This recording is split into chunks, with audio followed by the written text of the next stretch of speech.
I want to explain to you about pipettors that we will be using in this lab today. This set of pipettors are all ones that deliver up to 1 mil or 1,000 microliters of liquid. These are 10 to 100 microliter pipettors. One thing you can see that's generally true for a pipetter that delivers that delivers 100 to 1,000 microliters is that they have the blue top. In general, they all have a blue top. Often, the pipettors that deliver 10 to 100 microliters come with yellow tops, although that's not always the case, as you can see. The main thing to do then is, if you're uncertain, is to look. This one says 20 to 100 microliters. This one says 10 to 100. So it'll tell you directly the volume that can be dispensed.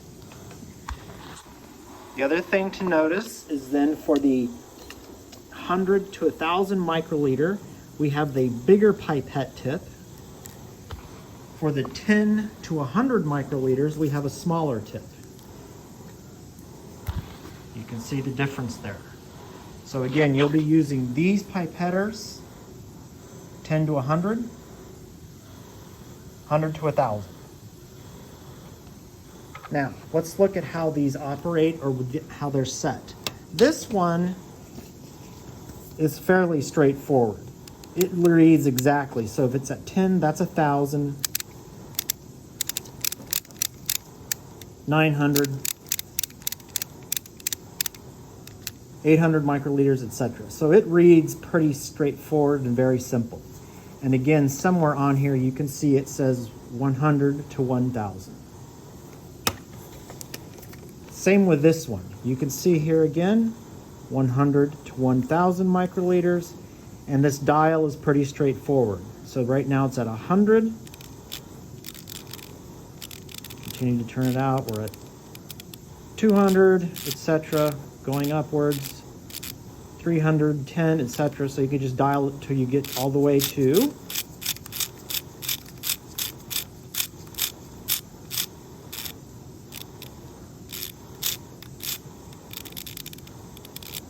1,000. All right, and again, you can go higher, but you shouldn't. You're not supposed to. The highest you should ever go is to 1,000. Now this style, the Pipettman or the Gilson pipettors, is a little different. They're a little odd to read. Now notice that this one has a couple of different things going on. This one specifically says 100 to 1,000 microliters, whereas this one says 200 to 1,000. So again, the lower limit for this one is different. 200 to 1,000 versus this one, which can go down to 100. The older model of these Gilson pipettors just says P1000, doesn't say what the lower limit is, but these are assumed to have a lower limit of 200.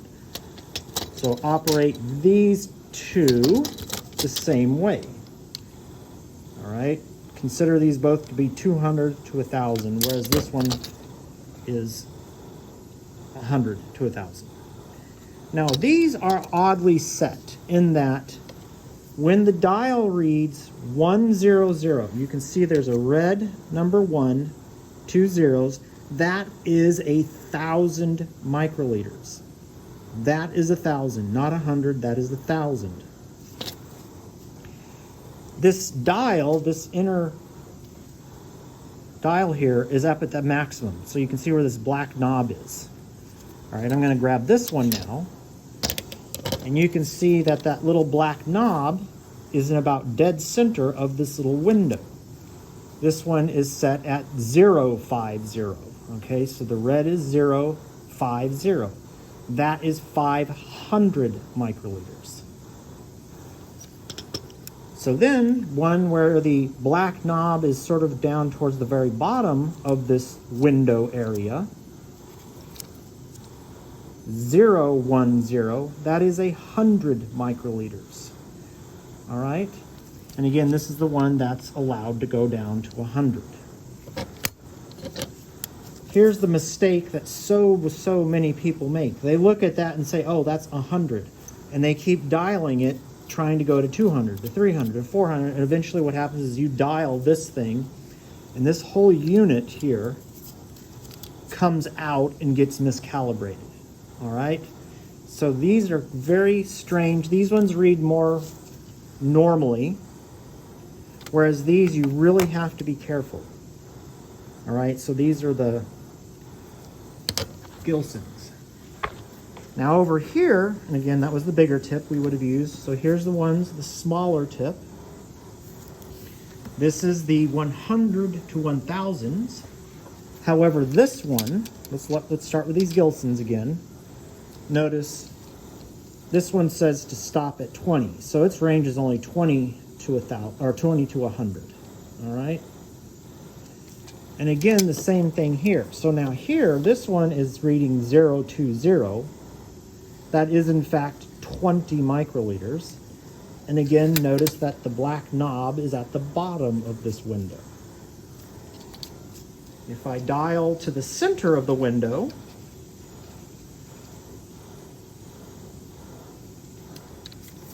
you can see now I'm kind of halfway in between.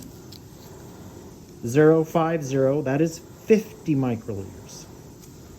So then again, when you get up to here, 100, the highest setting, you see the knob is all the way at the top now, the black knob.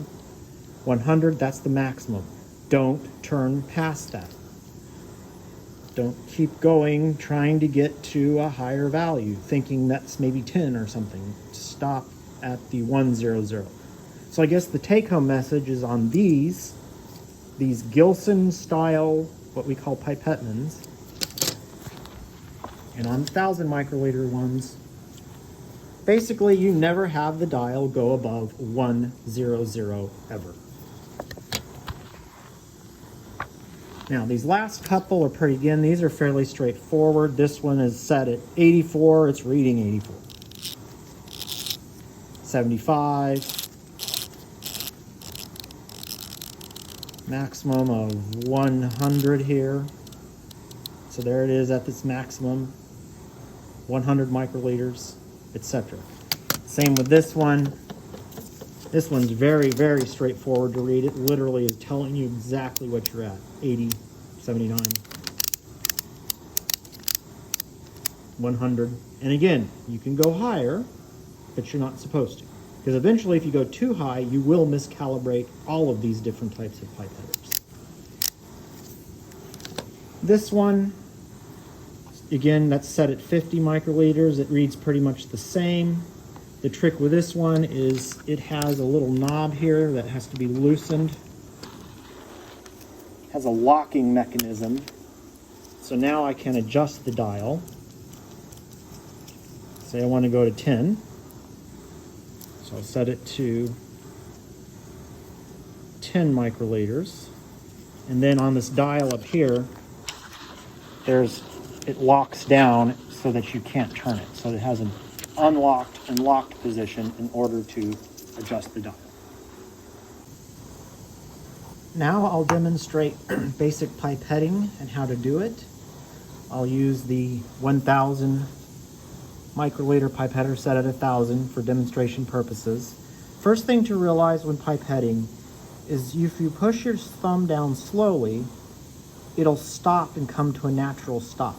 If I press harder, I can push it down a little bit further. There's what we always talk about is going until it stops on its own with a smooth push. That's the first stop. But then that last little bit that you can press down, where you mash it all the way to the bottom, is the second stop. So for pipetting, what we want to do is to go down to just the first stop. Don't go all the way down, just go to where it naturally stops. Put the tip into the liquid. Release your thumb slowly. That's one thing that everyone makes a mistake of, is they just drop their thumb off. it's really best to go slow when you're pushing and pipetting. All right, so there's the liquid. We use these 24 well plates quite often in here, so I'm going to deliver the volume there. Kind of put the tip down in there. I won't touch the bottom, but I'll hold it very close to the bottom. Squeeze it out. And there might be a little bit left. Now I'm going to mash my thumb down to blow that out. Okay, so the idea is when you're delivering it, so you would have gone to here, stopped at the first stop, filled it, and then you go to the vessel that you're going to put it into, deliver it, and then push down all the way in order to get the liquid to go, the rest of the liquid to come out. That's basic pipetting. Another trick that we do frequently, though, is we do what's called repeated pipetting. That is, let's say I have to start by putting a mill into all 6 of these rows, or all 6 of those wells.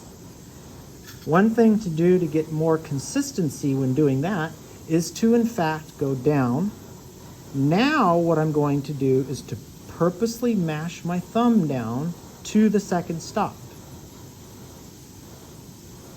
I'm going to fill the pipetter, and I don't know if you can tell from before, but see, the pipetter now is over full.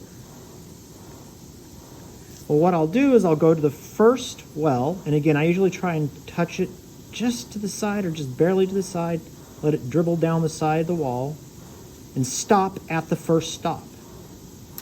Now you can see I have a little bit of volume still in there. All right, well that's because I stopped at the first stop. I'm not pressing all the way down. Now I'll go back in, refill my tip. Notice how the liquid is going in slowly. Go to the next well, push it down, stop. Again, at the first stop, you're leaving some behind. Go back in, etc. And you can just repeat that process. Of course, when you're done, just spins that out.